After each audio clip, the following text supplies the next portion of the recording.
pour un petit peu plus vous expliquer par rapport à tout ça.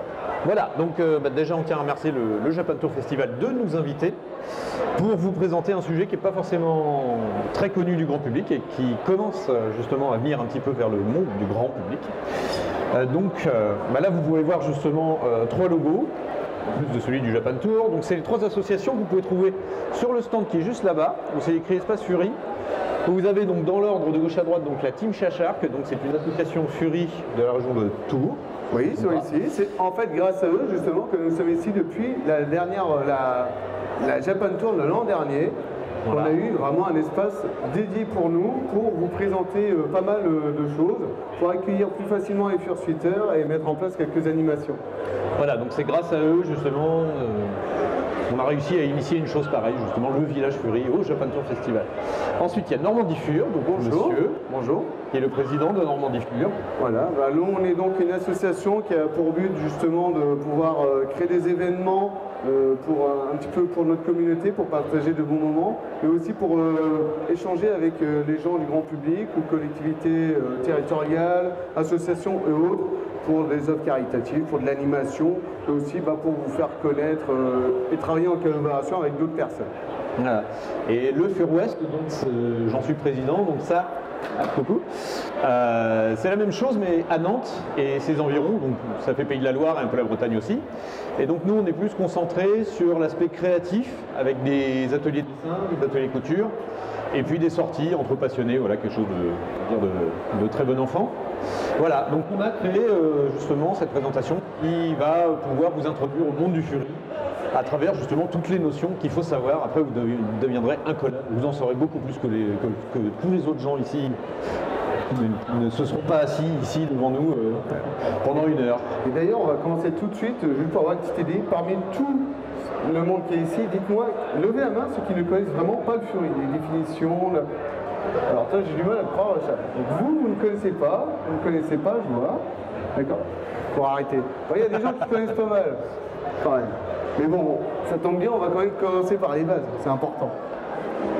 Alors, la grande question c'est que sont les Furies, les Fursuits, les Furmates, le Digitigrade.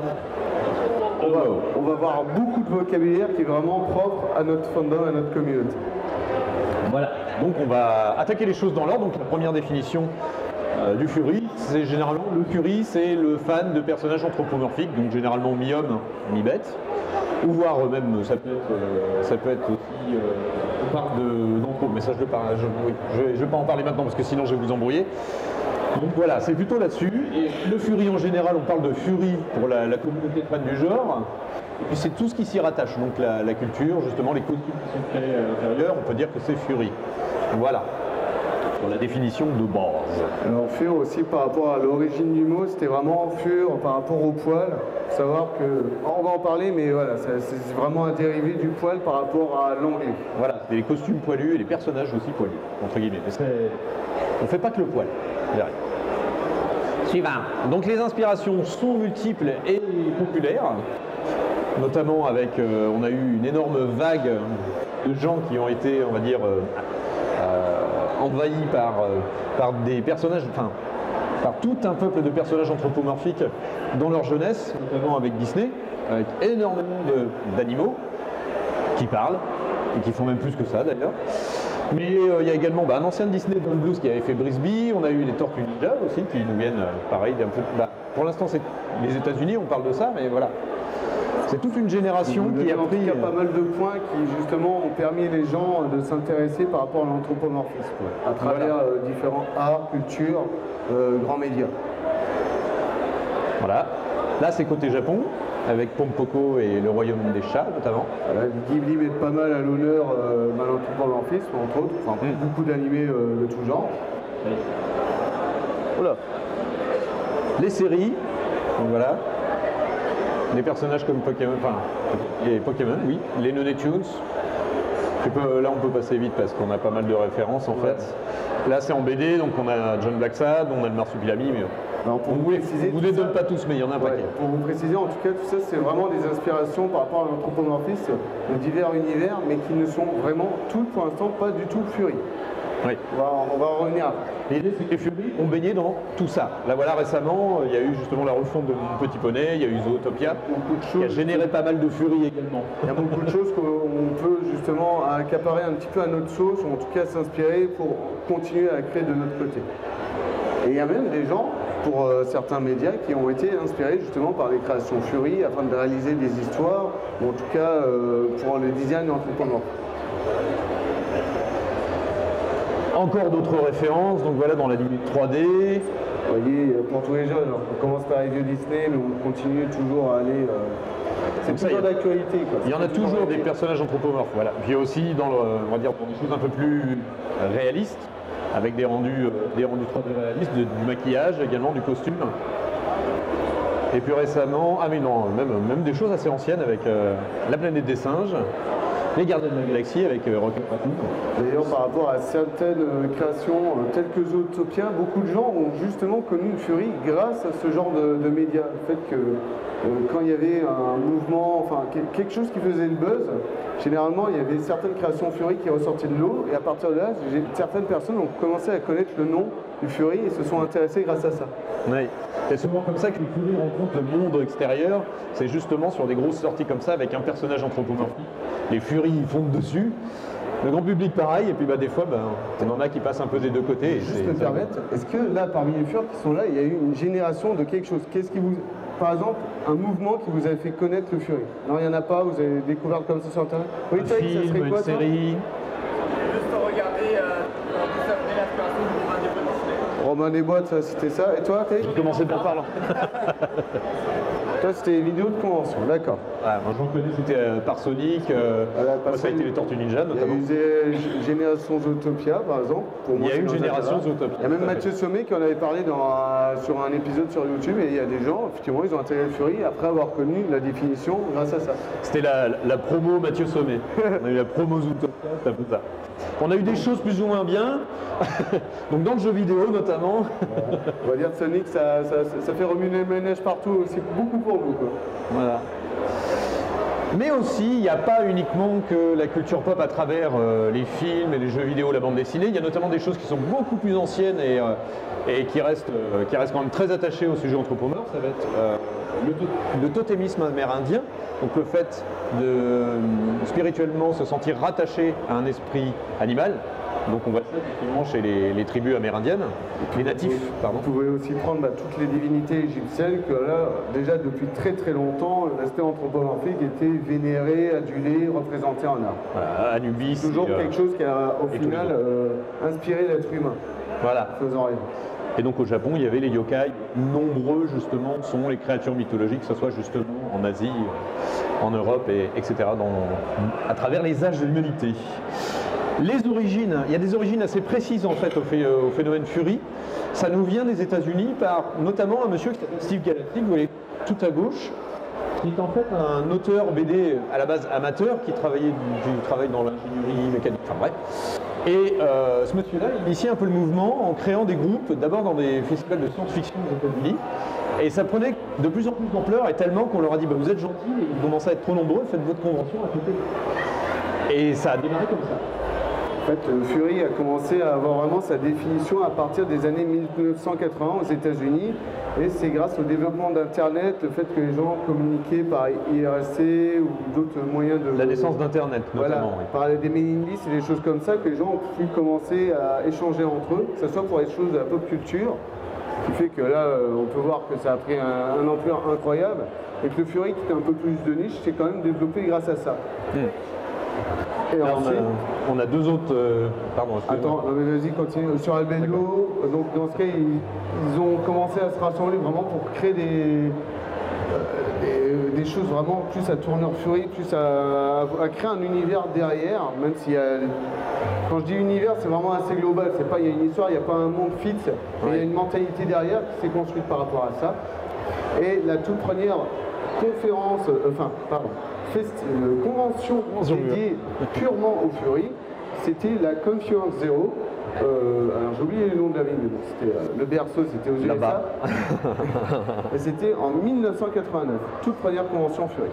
Donc ça commence à dater. Il faut savoir que Steve Galassi puis tous ses comparses à l'époque aux États-Unis, en fait il y avait deux mouvements qui ont créé le Fury. Le premier avec Steve Galassi, où l'idée c'était de se dire on a créé des personnages anthropomorphiques pour les mascottes, pour des marques de céréales, pour des bandes dessinées pour les enfants, mais on n'en crée pas pour les adultes et pour le reste du monde, sur d'autres sujets qui peuvent être tout aussi intéressants avec ces personnages-là. Et c'était vraiment cette idée de départ qui a forgé cette partie de la communauté. Il y en a eu une autre, dont les Tortues Ninja nous viennent notamment, et plein d'autres. C'était ce qu'ils appelaient les Funny Animals. Donc dans un premier temps, il y a eu l'école Looney Tunes et Tex Avery, qui était pour les enfants. Et il y a des gens dans le underground, alors notamment new-yorkais, avec Robert Crumb, qui se sont dit qu'ils sont bien gentils avec leurs petits lapins et leurs souris toutes mignonnes, mais nous on va tout foutre en l'air et on va justement tout foutre par terre. Et l'idée c'était justement de retourner complètement la chaussette du truc pour enfants pour en faire un truc trash. Un peu à l'instar d'un Fluide Glacial ou d'un Charlie Hebdo. Donc ces deux mouvements-là, ont fini par se métisser à travers les années notamment. D'accord. Voilà. Et juste pour vous présenter les deux autres personnes qui sont représentées, Sonic Float c'est un fursuiter. Fursuiter signifie porteur du costume, que l'on appelle une fursuite, comme vous pouvez en voir, là, quelques peluches. Et c'est aussi un pro player e-sport. Il a d'ailleurs gagné une grande récompense mondiale assez récemment, ce qui fait qu'on peut vraiment à la fois être dans le milieu Fury tout en étant au devant de la scène sur d'autres domaines. En plus, il a, juste pour l'aparté, il a quand même remporté justement ce fameux prix, prix de malade. Oui, c'est vrai. La tête de sa fursuite, il joue en fursuite. Il avait la tête de la fursuite en jouant. C'est d'autant plus humiliant pour ceux qui ont perdu en face. C'est terrible. Il a fond. C'est donné à fond. Pardon, vas-y. Et enfin, nous avons Oncle Kage, Samuel Conway, qui est donc doctorant en recherche de chimie et qui a créé une des plus grosses conventions mondiales, qui est l'Anthropocon, qui est donc la deuxième plus grosse convention existante et qui a été la première pendant bien longtemps. Et généralement, d'ailleurs, il va à énormément de conventions à travers le monde, dont l'Eurofurence, qui est une convention européenne. On va revenir après. Suivant. Alors ça, c'est les débuts sur Internet, donc c'est assez moche. Mais ça a quand même commencé comme ça, avec ce qu'on appelait notamment le Fury Muck. À l'époque, ça commençait à être à la mode, notamment chez les rôlistes, de commencer à créer des chambres de chat, enfin des canals de chat spécialisés dans le jeu de rôle. 100% jeu de rôle. Et en plus de ça, il commençait à y avoir des canals qui étaient plus spécialisés dans la socialisation en jeu de rôle. C'est-à-dire on joue son avatar, mais c'est dans le but de socialiser. Un petit peu comme le ferait un Second Life, par exemple, ou un virtual chat, c'est ça? Comment il s'appelle? Non, pas Second Life, non, on va en parler après, mais... Un truc qui ressemble à Second Life qui est assez récent, mais moi je suis trop vieux pour peut-être ce genre. Ah oui, je sais, je vois le truc en 3D et tout, oui. Voilà. Oui, virtual chat, un truc comme ça, tu portes le masque, tu es plongé dans l'univers, tu incarnes ton personnage, et tu vois beaucoup de knuckles qui dit follow the way. C'est ça.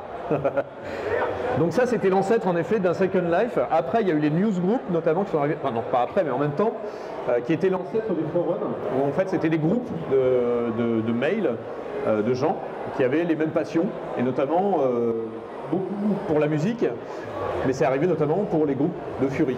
Et très tôt, ça a été fin des années 80, début d'Internet. Voilà, je vais passer après. Et donc ça a évolué, toujours dans le sens du jeu de rôle, notamment avec Furcadia, qui est une production 100% Fury, par un fan du genre, qui a créé un système de réalité virtuelle visuelle en 2 dimensions, où on pouvait chatter et interagir. On pouvait créer notamment son personnage en lui donnant des détails, il y avait tout un monde dans lequel on pouvait évoluer, etc. Et ce genre de choses était retrouvable ensuite par la suite quand Second Life est arrivé. Bon, Second Life se voulait généraliste, donc c'était pas spécialement Fury. Par contre, il y a eu une énorme communauté Fury qui est venue directement après sur Second Life. Et c'est toujours d'actualité, il y a toujours des Fury qui sont sur Second Life, qui font du contenu, qui discutent entre eux, qui se rencontrent là-bas. Toujours. Ils fabriquent des trucs, plein de personnages notamment. T'as déjà essayé Second Life, toi? Ouais, une période, mais moi c'est pas applicable. Ouais, il y a des choses très belles qui se font sur Second Life, notamment la construction Fursona. Il y en a qui sont on vous expliquera le mot Fursona. La construction de personnages Fury, où ils sont vraiment, c'est merveilleux ce qu'ils font, ils sont vraiment experts de la machine Second Life pour créer des personnages.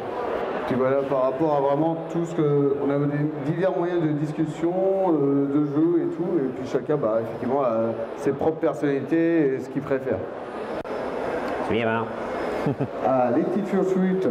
Ah, tiens, Alors. c'est vrai que tu n'avais pas l'image de la Conference 0, donc la Conference 1, donc cette fois c'était en 1990, que généralement une convention se fait tous les jours, généralement avec la préparation en amont, hein. Croyez-moi, c'est du travail, c'est pas mal. Hein. Lui, c'est pareil, on a c'est aussi des organisations de conventions Fury, c'est du boulot, bah, comme ici, peut-être un peu moins gros quand même. Mais ça, en gros, c'est typiquement aussi ce qui a lancé le Fury, c'était de se retrouver avec une convention avec que des passionnés de genre et des curieux, quand même. C'est pas une secte, c'est pas un truc fermé. Mais surtout, il y a un truc qui a aussi boosté la création du fandom Fury, ça va être l'arrivée justement des costumes, des Fury, enfin des Fursuites, pardon. C'est ça le truc qui s'est fait le plus facilement remarquer, surtout dans l'univers. Ça se voit. Parce que là, clairement, on n'est pas dans une convention dédiée spécialement au Fury, qui là aurait vraiment. L'espace Fury, c'est comme rassemble pas mal de choses d'art et tout. Et là, justement, on est en train de vous faire une petite conférence. Et enfin, les conventions de ce genre-là permettent effectivement de se promener, en tout cas sans problème avec les costumes, d'interagir très facilement avec les gens. Et aussi, niveau artistique, là, on a pas mal de gens. Mais en tout cas, pour ce qui est des Fursuites, on en parlera bien plus en détail tout à l'heure, à partir de 18h-19h. Surtout, n'hésitez pas à revenir si vous êtes encore présent. Je m'occuperai avec justement une buildeuse de Fursuit pour vous expliquer quelques petits trucs sur les secrets de fabrication et un petit peu sur les jeux, les interactions qu'on peut avoir ou qu'il vaut mieux éviter. Oui, parce que c'est tout un art, ça s'apprend en fait de fursuiter, parce que le truc c'est que déjà on voit pas très bien dans le costume. C'est des costumes qui sont pas donnés ou alors qui ont demandé beaucoup d'heures de travail, donc forcément ça se conditionne. Les fursuites il y a une spécificité par rapport au cosplay que vous pouvez croiser ici, ce sont des personnages originaux, faits de toutes pièces. Très souvent par leur... tout à l'heure, attends. Si tu leur dis tout, ils vont pas venir tout à l'heure là. Non, mais je dis juste un petit morceau, c'est tout. C'est un teasing. Voilà. Et puis, c'est tout. Voilà. Suivant. On va parler fursuit. Ah, il y a les origines des arts, où est-ce qu'on peut facilement retrouver pas mal de partage d'art. Parce qu'au départ, on a parlé effectivement de formes de discussion, de RP, vraiment donc, pouvoir développer son personnage de manière écrite, et aussi tout le partage des arts qui sont derrière. Peut-être son personnage dans diverses situations, ou simplement, clairement, juste laisser l'imagination faire. Ouais. Donc ça a été pareil, un accélérateur au niveau de la création d'une communauté de fans autour du genre. Au début, il y a eu des groupes qui se sont faits sur des sites comme DeviantArt, qui étaient donc des sites de galeries de dessin, pour amateurs, même comme professionnels. Et donc on a fini par avoir nos propres sites spécialisés Fury, que ce soit pour vendre de l'art, du costume ou des choses, ça peut être de la sculpture, ça peut être de l'artisanat, etc. Donc, exemple avec l'un des plus gros, c'est Furafinity, mais il existe dealerzen.com également. Dealerzen.com, c'est vraiment pour tous les arts aussi, ça? Oui. D'accord. Ah oui, c'était beaucoup de bouquins, mais il y a du crafting également, et il y a des fursuites. Oui, c'est surtout les fursuites que je connaissais, c'est pour ça. Ah oui. Ouais. Bon bah voilà, j'ai tous les trucs en même temps, c'est génial. Donc voilà, ça c'est pour les grosses origines des galeries d'art, parce que le Fury c'est avant tout surtout de l'art, en plus d'être, on va dire, un bon vecteur social. Ça permet que les gens puissent sortir de chez eux et se rencontrer notamment. Ça, on va en parler un petit peu plus tard. Ouais, là, on est vraiment sur les groupes d'artistes, mais il y a aussi effectivement les communications, les forums entre nous, le fait comment est-ce qu'on s'est connus au départ à travers l'écran, puis après qu'on a l'occasion de se retrouver à ce genre de convention, de Fury, d'événements. Justement, on va vous en parler. Aujourd'hui, il y a plus de 150 conventions à travers le monde, donc deux en France, une à Paris et la Fury Blacklight. Oui, qui a rassemblé plus de 300 personnes l'an dernier, tout en sachant qu'au départ, elle avait commencé en 2013 en étant une furmite. Alors une furmite, c'est simplement un rassemblement de fur pour profiter d'être ensemble. Fur et fur, mythe, rencontre. Et afin de, ça peut être n'importe quoi, ça peut être simplement jouer sur un week-end. Par exemple, les faunes, tu représenteras un petit peu. Tiens, la faune, qu'est-ce que c'est? J'en parlerai un petit peu, si on en parle maintenant. En fait, une fois par mois sur Nantes, on fait donc un atelier couture et dessin. C'est relativement ouvert, ça nous arrive de donner un petit peu de cours d'initiation, que ce soit à la couture ou au dessin. Certains peuvent ramener également du matériel pour faire tester à d'autres. On met en commun du matériel, il y en a un qui ramène une machine à coudre, etc. Et puis sinon, on boit des cafés, on mange beaucoup de pizza. Puis on papote, ça fait une journée où justement on peut se rencontrer. Et, voilà. Tout en sachant vraiment que la passion qui nous a rassemblés, c'était au départ l'entrepreneurship, mais clairement, c'est pas la seule chose sur laquelle on va discuter ou on va s'intéresser. Oui. Mais c'est aussi une bonne occasion pour, si on a la possibilité avec les gens, de sortir les Fursuit, de s'amuser par rapport à ça et d'avoir des thématiques autour du Fury.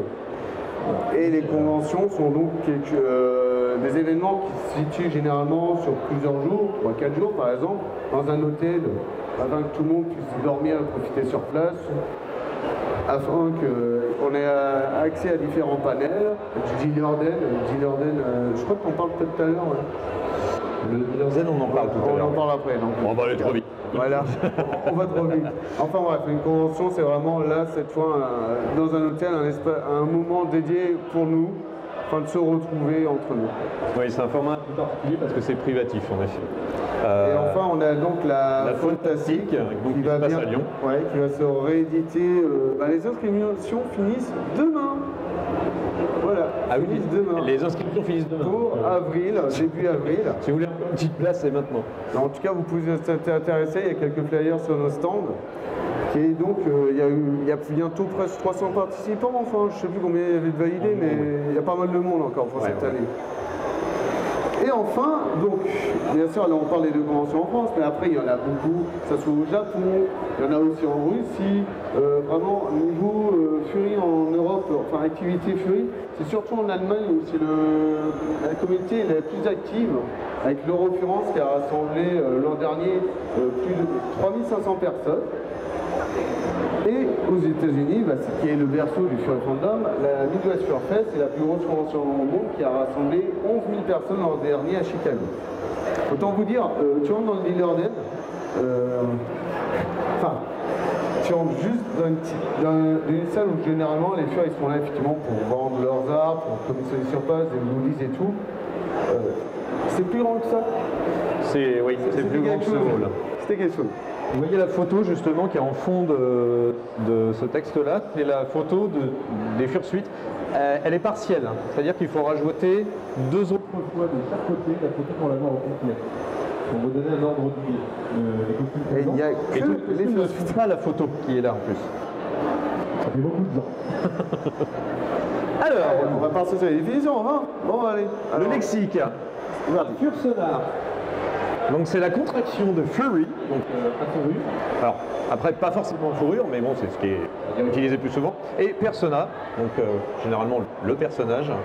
Le Fursona c'est généralement l'avatar ou l'alter ego, c'est le personnage Fury qu'on utilise pour se représenter, que ce soit à travers des réseaux sociaux, ou via un costume, ou via de l'art. Il y en a qui sont dessinés leur Fursona, qui leur correspond à eux. C'est un petit peu un personnage qui crée, qui cultive. Voilà. C'est un design que vous créez généralement vous-même. Si vous n'avez pas d'inspiration, vous pouvez vous aider d'un artiste voilà, pour vous aider, voire même acheter un personnage. Je fais ma pub. Après, niveau design. Après, pour ce qui est du caractère, autant vous-même le créer, réaliser des histoires derrière. Vous pouvez aussi, généralement, par rapport au monde de la communauté, un moyen facile de se reconnaître, c'est grâce au badge, qui permet de représenter le personnage avec son nom. Comme ça, quand on est en convention, en livre, les gens se reconnaissent entre eux et que vous pouvez donner des caractères différents. Donc Checkpoint, c'est une grosse peluche vivante, hein. Je ne sais pas si vous l'avez vu tout à l'heure. Et un Red Blade, lui, il pète littéralement un câble. Bon. Si vous le voyez, il ne mord pas, mais faites gaffe quand même. Hein.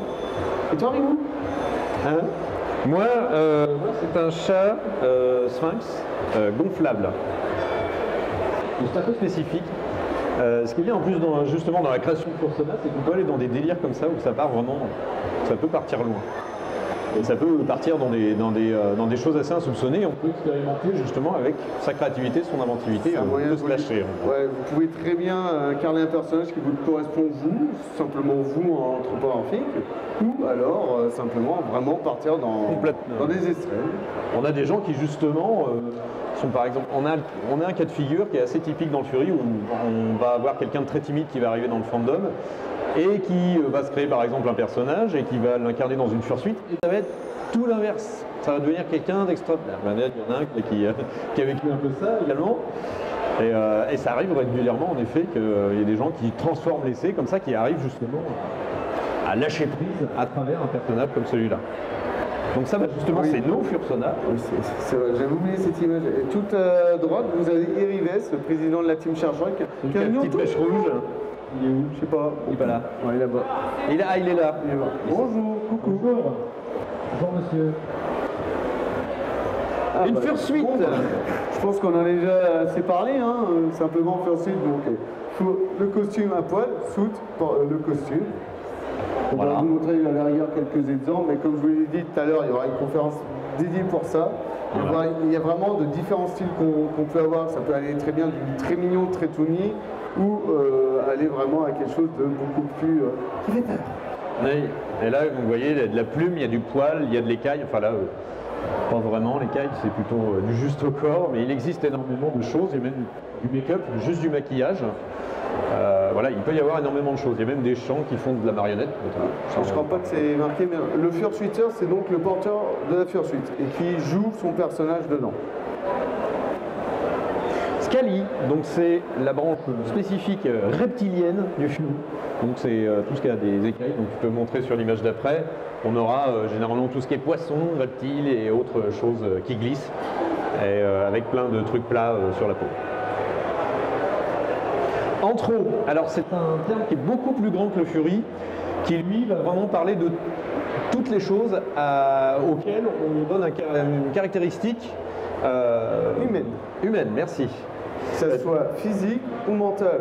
Parce que vous pouvez très bien faire un grille-pain, voilà, qui se met à vous. Ah oui, c'est vrai. Justement, attention. Oui, voilà, le courageux grille-pain qui est au centre.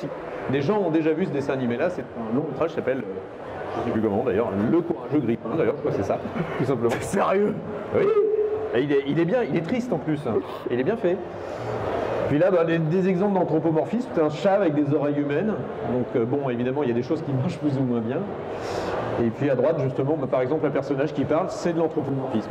Voilà, ou simplement donner une mentalité ou un physique humain, enfin des particularités humaines. Ça peut être très bien simplement pour quelqu'un, un anthropomorphe qui se balade en costume normal, un petit peu comme dans Black Set qui n'est pas du tout Fury, mais on a vraiment un univers très humain mais anthropomorphisé. Ou aller effectivement simplement sur des animaux comme la guerre des clans, si vous connaissez. Hein.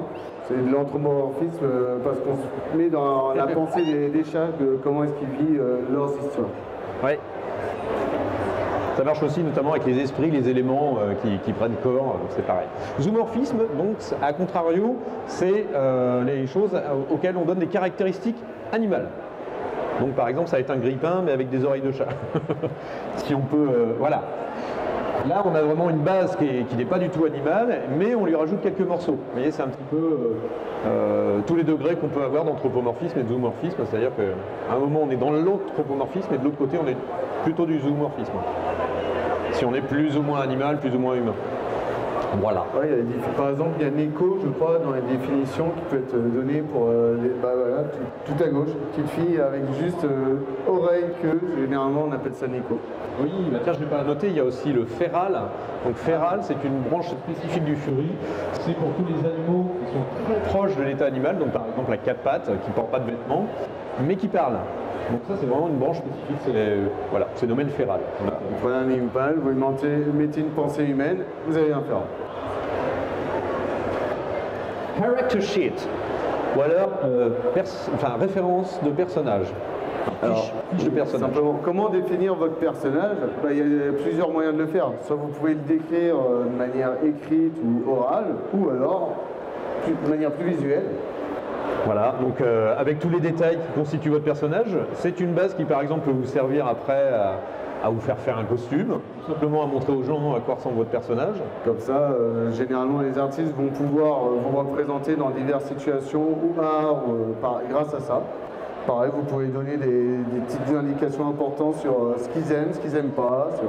C'est ça qu'on aime bien aussi, notamment dans Fury, par exemple, c'est quand on est en convention ou même quand on croise des artistes Fury, Généralement, les furies, eux, vont demander justement des dessins, mais pas d'eux, mais vraiment de leur Furson. Ils vont vraiment avoir ça. Il y en a qui en collectionnent, qui ont des murs complets chez eux de leurs personnages par plein d'artistes différents, dans des situations différentes. Ils vont vraiment vivre leurs personnages comme ça. Et pour ceux qui sont intéressés, là, qui n'ont pas de personnage, justement, de petits Fursos, je sais pas, vous pouvez toujours aller voir les artistes, discuter avec eux, et puis je sais pas, voir avec eux pour vous créer votre petit personnage, s'il est dans votre tête et que vous voulez le voir sur papier. Il ne faudra pas hésiter, ça fait toujours bien plaisir.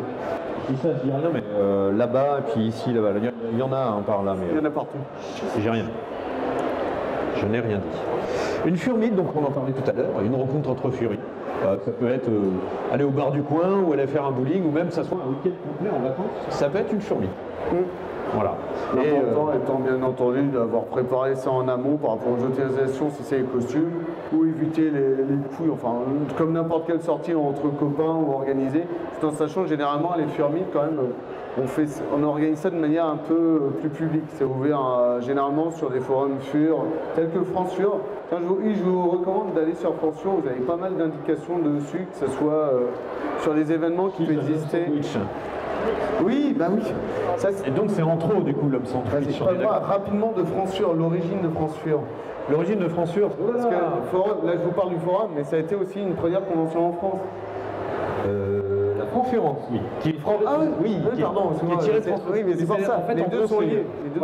C'est les deux versions d'une même pièce. En gros, c'est le tout premier groupe de Fury en France. Ils étaient une dizaine et ils avaient créé ce forum-là.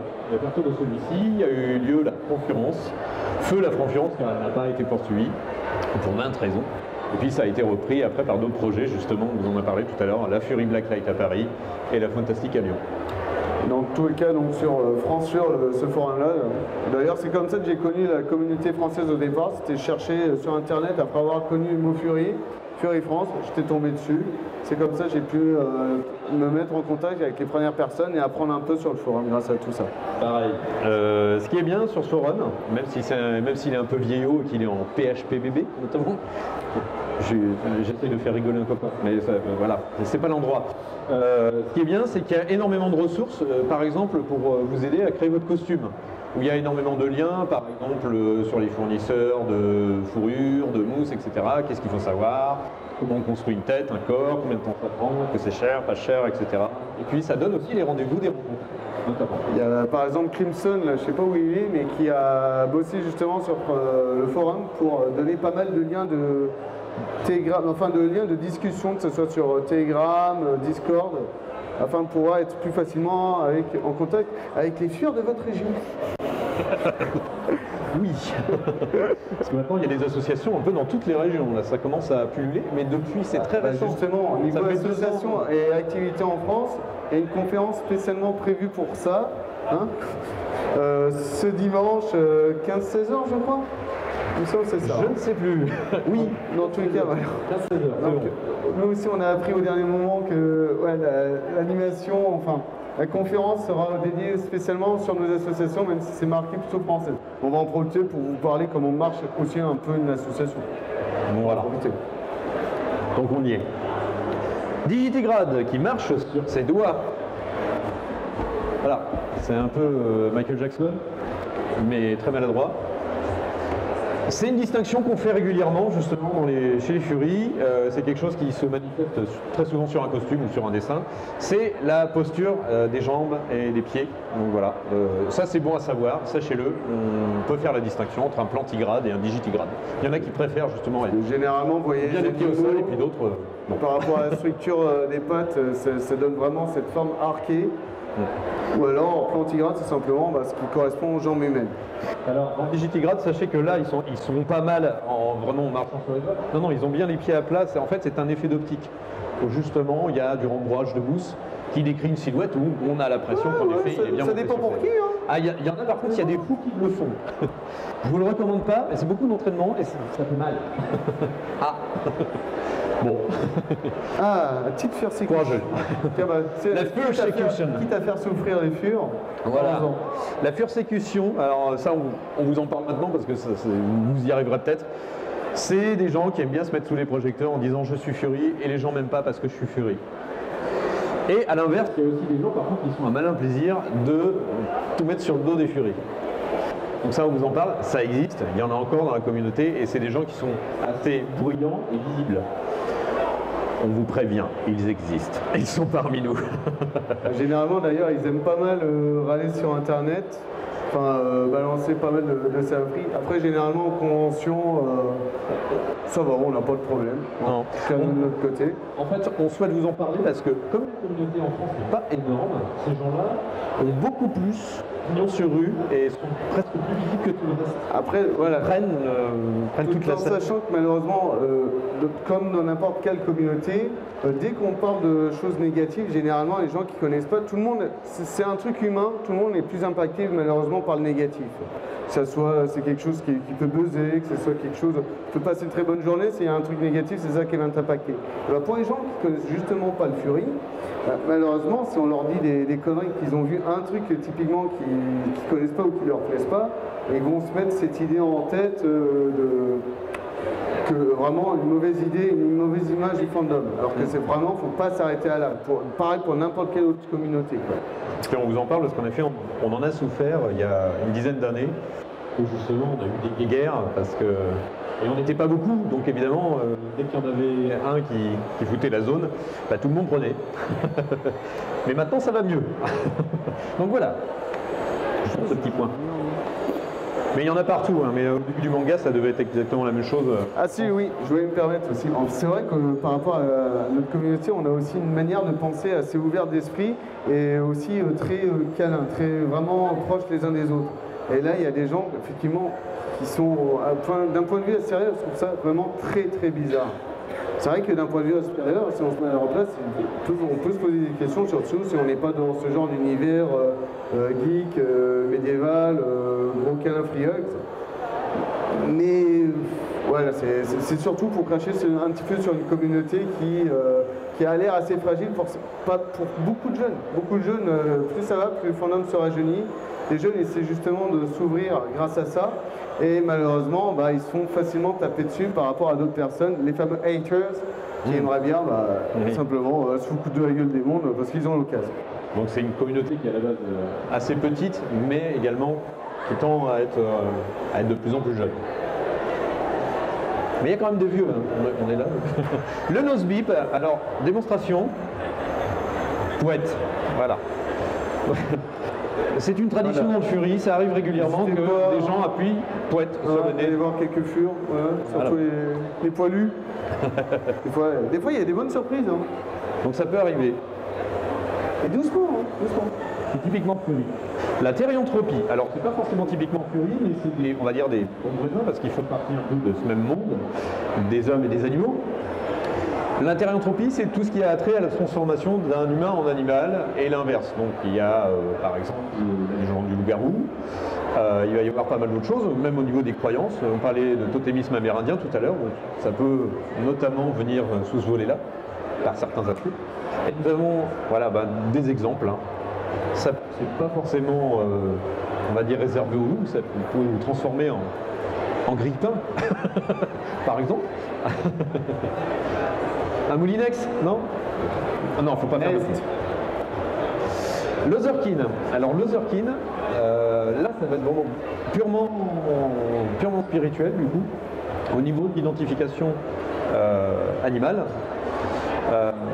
Généralement c'est une croyance où on se dit on a une part d'animal en nous-mêmes. Alors je ne connais pas très bien cette communauté-là, mais je préférais en parler parce qu'elle fait bien partie également de nos rangs. Et puis c'est des gens tout à fait abordables et voilà. Donc, on préfère vous parler de tout, comme ça vous n'aurez pas de surprise. Thérianthropie et Otherkin ne sont pas du tout spécialement Fury. On peut être très bien l'un ou l'autre ou les deux à la fois. En tout cas, les deux s'associent bien. On a même des Otherkin qui ne peuvent pas blairer les Furies. Donc voilà, ça peut arriver. Voilà. Il y a de tout. Comme partout, entre guillemets. Dans n'importe quelle communauté, un point commun avec une diversité de genres, de personnes, d'origine sociale et d'activités et d'autres passions derrière. Le YIF. Il y en a que ça doit faire marrer dans l'assemblée. Donc c'est tout le pan plus 18, c'est comme le hentai pour le manga. Il existe en effet une petite porte derrière, dérobée pour les grands enfants que nous sommes, entre guillemets, qui permettent des choses beaucoup plus permissives en termes d'érotisme, de pornographie, etc. Donc ça existe bel et bien, on va pas vous le cacher. Et il y en a qui ne viennent que pour ça d'ailleurs. Mais ça fait pas tout. Ça existe, c'est pareil, hein, le manga, on va pas résumer le manga au hentai. L'important étant, bien entendu, c'est avant tout quelque chose, c'est créatif, c'est vraiment, tu es dans un aspect imaginaire de fantasme ou de libération, simplement érotisme, des choses comme ça, quoi. Mais clairement pas, c'est quelque chose justement par rapport à ça qui peut être reproché, cette idée de zoophilie qui n'est clairement pas du tout acceptée par la majorité du fandom, clairement pas. Et elle est très majoritairement condamnée fermement. Voilà, la zoophilie de toute façon. Les animaux justement, ils sont plutôt, il y a pas mal d'œuvres caritatives. On va en parler tout à l'heure, mais vraiment plutôt tournées pour le bien-être de l'animal et surtout pas pour le réduire juste à des fantasmes. Oui, on en repart. Donc, oh, what's this? Donc voilà, si jamais vous voyez ce petit smiley là, en haut, ça vous donne une petite idée. Voilà, que ça représente en fait. Voilà. C'est juste un smiley qui est surutilisé dans le Fandom Fury pour évoquer la surprise. Et le background de ce Owo, je vous laisserai découvrir par vous-même. Le Fury est l'art, une très grande histoire d'amour, justement. C'est ma partie. Je t'en prie, parce que juste pour vous dire, Raymond était aussi illustrateur, un artiste passionné. Je dessine, je suis plongé dans le Fury depuis plus d'une quinzaine d'années et je dessinais déjà depuis tout petit des êtres anthropomorphes, pas que, on fait de l'humain, du mécanique, on a tout fait. Mais je suis vraiment tombé dedans parce que c'était un truc que j'adorais. Et du coup, je suis pas le seul, loin de là, il y a même des gens très professionnels qui vont aller dans des niveaux assez forts et qui vont vraiment faire partie également de la communauté de fans, qui vont, là, vous voyez, faire de l'art, que ça soit numérique, traditionnel en peinture ou même en 3D. Tellement de styles différents. Oui, il y a énormément de choses qui se font. Il y a des écrits aussi notamment, donc du roman. Fur Planet en fait c'est une maison d'édition américaine qui est spécialisée justement dans les écrits Fury, anthropomorphiques, etc. Et notamment, vous pouvez voir quelques exemples. Et il y a même un Français justement, Joël, là, qui lui fait partie de la branche Fury et qui a sorti ce petit roman. La musique aussi. Oui, la musique, sachant que là, il y a deux amis qui vont commencer à travailler ensemble pour réaliser un album ensemble et qui est vraiment tourné, ça soit niveau musique, mais surtout niveau parole par rapport au Fury Fandom, vraiment tourné par rapport à des choses qu'on peut connaître en convention, par rapport à des choses, jouer son animal, par rapport à être une bébête.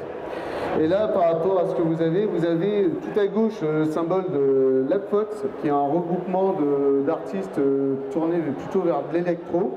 Au milieu, vous avez Fox Amor, qui est plutôt tourné vers de la musique, non, je dirais pas classique, mais comment? Ambiante, composition, oui, ça ressemble à du classique, un peu à de la BO, notamment avec beaucoup de violon, du piano, des ambiances. Ça se mélange bien pour des créations de films. Et là, vous avez Nice, Nick, qui NICC, voilà. Nick ou Nice, oui, je ne sais pas. Et qui réalise des concerts en Fursuit, entre autres, et aussi par rapport à des commissions envers des gens pour leur faire des petites histoires. Chanter en Fursuit, faut être motivé.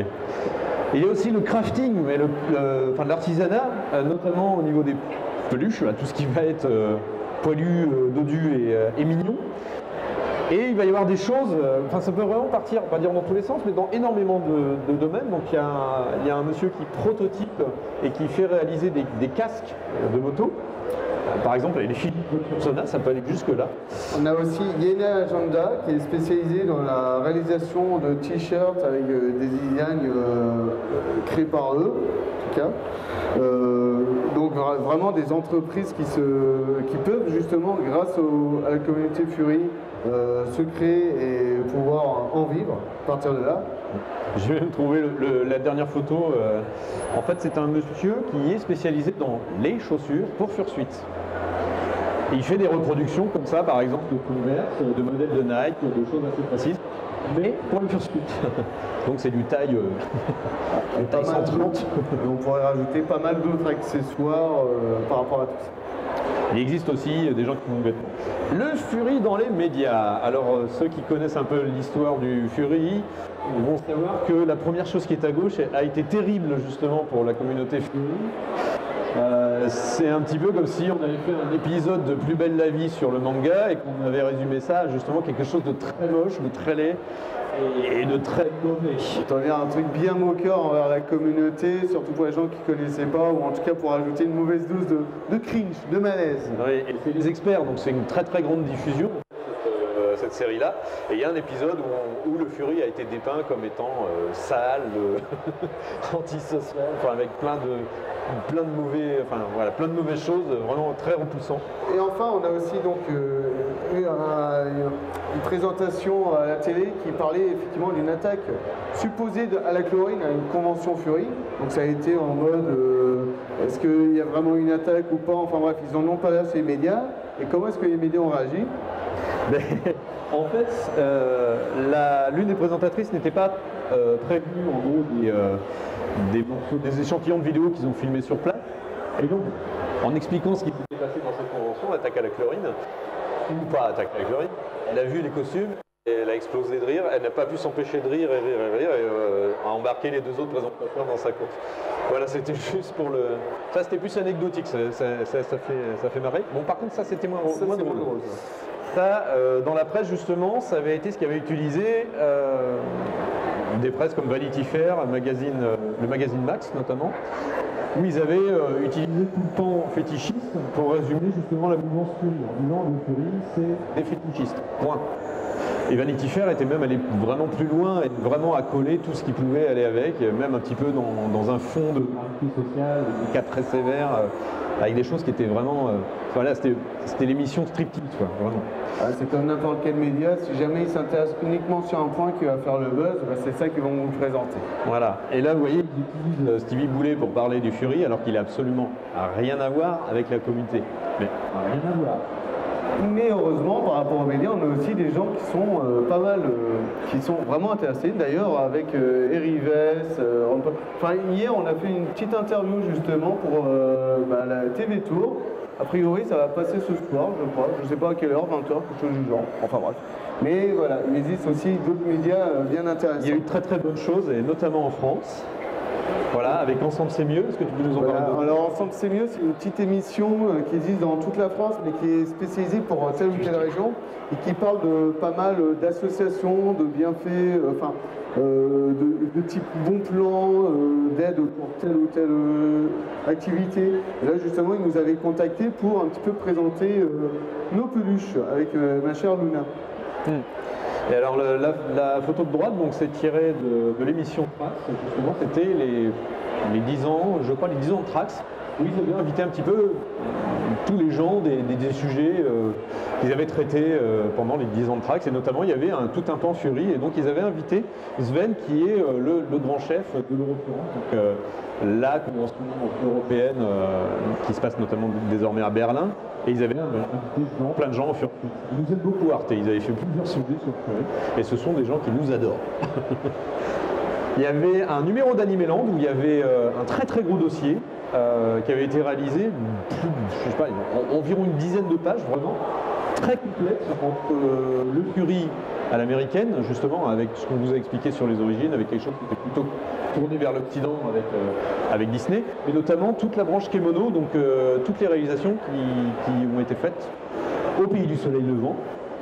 Et puis nous avons à droite, c'est Chalot, donc une fabricante de fursuites belge qui est passée à la RNQBF pour expliquer justement son métier. Fabriquer des grosses peluches, notamment.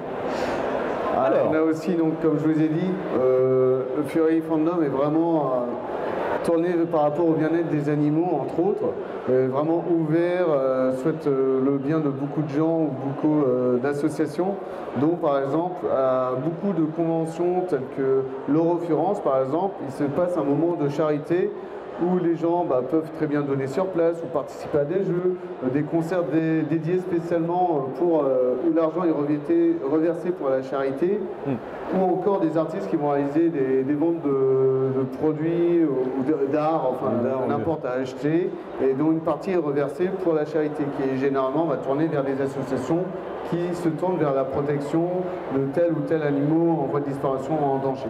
Et sur les plus grosses conventions, on arrive vraiment sur des chiffres vertigineux, je ne sais pas en fait. Des fois, ils ont sauvé vraiment des refuges et des causes animales qui étaient presque perdues. Ce qui est typiquement Fury, voilà. Alors, monsieur va pouvoir en parler d'autant plus. Ça, c'est vraiment qu'on le voit là. Oui. Non, il est mort. Enfin bref. Non, simplement pour vous dire vraiment, par rapport au Fury, on a aussi une mentalité, envie de s'éclater ensemble assez affolante. Il y en a qui sont bien plus tournés effectivement vers l'aspect artistique, qui peuvent être plus posés, et d'autres qui aiment bien aussi faire les foufous. Donc que ce soit en convention à travers le monde, généralement les danses sont très présentes pour s'amuser avec ou sans Fursuit, ou aussi pour réaliser des projets vidéo, pour aller s'amuser avec les gens de la rue, dans la convention, n'importe où. Enfin, c'est cet aspect de vraiment pouvoir profiter d'être ensemble sans gêne. C'est vraiment générer de la dopamine, la molécule du plaisir, directement, rapidement maintenant, c'est maintenant qu'il faut qu'on s'amuse. Il y a notamment dans les conventions, très souvent, par exemple à la Fury Black Tech, ils mettent ça en place également à la Fantastic, des concours de danse. Il y a vraiment des concours de danse avec des gens qui sont très très bons en danse et en costume. Danser en costume. Ouais. Toi, je t'attends, hein. Je sais que tu es inscrit et tout, hein. Je compte sur toi. Hein. Inscrivez-vous pour la boîte. Et justement, la Fur Cavadons, qui était donc une Fur Meet qu'on a organisée avec Normandie Fur au début de ce mois, on avait mis en place une battle de danse. D'ailleurs, truc intéressant, mais vraiment, 13h30 demain, venez. Petite battle de danse en Fursuit, improvisée. Ouais, ça s'est décidé aujourd'hui, donc demain, battle de danse en Fursuit. Si vous voulez voir ça, il organise souvent des trucs avec plein de gens, hein. Vous voyez comment il fait. Je sais pas. C'est parfait. Ah bon, le Dealer's Den. Non, c'est pas moi. Quoi? Le Dealer's Den, c'est un lieu qui est assez fantastique, qui ressemble un petit peu comme les stands que vous pouvez voir justement avec des artistes, en voit la monnaie. Où justement vous allez avoir du crafting, de l'artisanal, de la création et des artistes qui vont prendre commande pour des Fursona ou pour des parties de Fursuit, etc. Et généralement dans les conventions, il y a beaucoup d'argent qui circule dans ces endroits-là. Mais c'est l'endroit fétiche, l'un des endroits fétiches d'une convention Fury. Donc ça existe aussi. Petit rappel, parce que comme dans le cosplay, les Fursuit ne sont pas à l'abri de gens qui interagissent un peu trop vite, un peu trop fort et pas forcément de la bonne manière. Sachez que une Fursuit déjà, comme je disais déjà tout à l'heure, c'est que ça peut être coûteux, ça peut être quelque chose que vous avez fait par vous-même et qui a demandé énormément de temps. Et puis en plus de ça, vous n'avez pas forcément envie qu'on jette sur vous pour vous faire des câlins. Sauf que ce genre de costume appelle presque à ça. Enfin, très souvent, finalement. C'est un problème. Si je peux me permettre aussi, effectivement, il ne faut pas hésiter quand même à demander plutôt. Généralement, les Fursuiters se feront un énorme plaisir parce que c'est quand même un truc typiquement Fury, c'est que généralement, c'est quelque chose, on se salue à base de câlins. On aime se retrouver à base de câlins. Vraiment, c'est quelque chose au départ. C'est juste ça. Des accolades. Mais après, des fois, ça y va plus loin, mais vraiment, de bien profiter. Je peux vous assurer que, contrairement à ce qu'on pourrait penser, pour la première fois qu'on les fait, peau entre grands. c'est quelque chose, c'est un bon plaisir, on prend bien plaisir, c'est comme une bille, c'est même mieux qu'une poignée de main, mais clairement, on se retrouve en nous, on est content de se voir, et le câlin, c'est aussi quelque chose de typiquement Fury qu'on aime faire. Sachez qu'il ne faut pas tirer aussi sur la queue des animaux, parce que bon, c'est pas directement relié à la colonne vertébrale des gens qui le font. Mais ça peut être fragile, mais voilà, c'est jamais agréable de se faire tirer par derrière, en gros, si je peux dire ça comme ça. Donc, je m'attendais pas à dire ça. Oui, c'est pas grave. Donc pour vous résumer un petit peu, le Fury, vraiment, qu'est-ce que c'est? C'est avant tout une communauté qui s'est créée à partir d'une grande passion qui était l'anthropomorphisme, qui est énormément créatrice, artistique, dans plein de domaines. Et vraiment, ça a été aussi surtout un point commun, une sorte d'étincelle magique d'âme d'enfant qu'on souhaite garder de passion entre nous qui a pu former cette communauté et d'échanger avec les gens. Je peux vous assurer que moi, par rapport à comment j'étais auparavant, le fursuiting, pardon, le fursuiting ou le fait justement d'avoir connu les gens m'a énormément ouvert. Elle est là. Elle est là, elle est là. Bah, vraiment, elle fait coucou. Putain, je peux pas en placer, mon Dieu. Tu vois, toi. Mais qu'est-ce que tu fais là? Bonjour, je vais t'aider à ticket. Non, non, pour vous dire, ça m'a vraiment permis de me libérer, c'était très libératoire. J'ai pu, maintenant, je me donne corps et âme pour continuer à faire en sorte qu'on puisse profiter de tout ce que le Fury m'a apporté afin de pouvoir le rendre comme je peux. Qui a été le moyen de connaître énormément dans le monde à travers partout. Quoi. Maintenant, quand je me promène en France, genre, généralement, je suis hébergé partout. Même quand j'ai fait un road trip en Belgique, on m'a fait des visites et tout. Ça m'est arrivé aussi. On a vraiment des gens comme ça qu'on. Il y a des histoires fantastiques. Des histoires fantastiques qui se créent à travers la Fury. Des gens qui étaient timides, qui étaient renfermés sur eux-mêmes, on peut s'ouvrir, se libérer, s'exprimer. Le moment de bonne retrouvaille, que ce soit pour jouer ou se développer personnellement envers les autres et envers soi-même. Moi, je l'ai vécu un petit peu comme ça, c'est pour ça que j'avais noté un peu le lâcher-prise et le développement personnel. Ce n'est pas une blague. Comme certains cosplayers peuvent prendre plaisir justement à incarner un personnage qui lâche un peu leur existence pour un moment et ça les détend. C'est d'autant plus fort dans le pli où vous avez un costume intégral. Quand vous vous regardez dans la glace, ce n'est plus vous. Et le lâcher-prise peut aller beaucoup plus loin et beaucoup plus fort. Et c'est ça qui est aussi vachement intéressant, c'est-à-dire qu'on va à un niveau zéro quelque part de nous-mêmes et on peut partir un peu où on veut. Et on a une vraie récréation dans la tête par rapport à quelque chose qu'on peut s'imposer. Par exemple, je dis pas que le cosplay est moins bien, c'est autre chose. Mais là, ce coup-ci, en gros, c'est nous qui décidons de tout au niveau de la création du personnage. Et ça peut en effet ressembler à quelque chose qui existe aussi. Ça même d'ailleurs un personnage qui peut être cosplayé ici. On a des. Clairement, tu mélanges tous les univers ensemble, tu peux faire des trucs merveilleux. Hein. On a des petits poneys, on a des furs cosplayés. On a des furs gamers, on a énormément de métissage qui. Enfin, voilà. On va vous remercier en tout cas d'avoir assisté à cette conférence. C'était un grand plaisir de vous en parler un peu. N'hésitez pas à revenir à changer avec nous. On est là pour ça. On aime s'éclater avec les gens. On vous remercie encore. Merci à vous.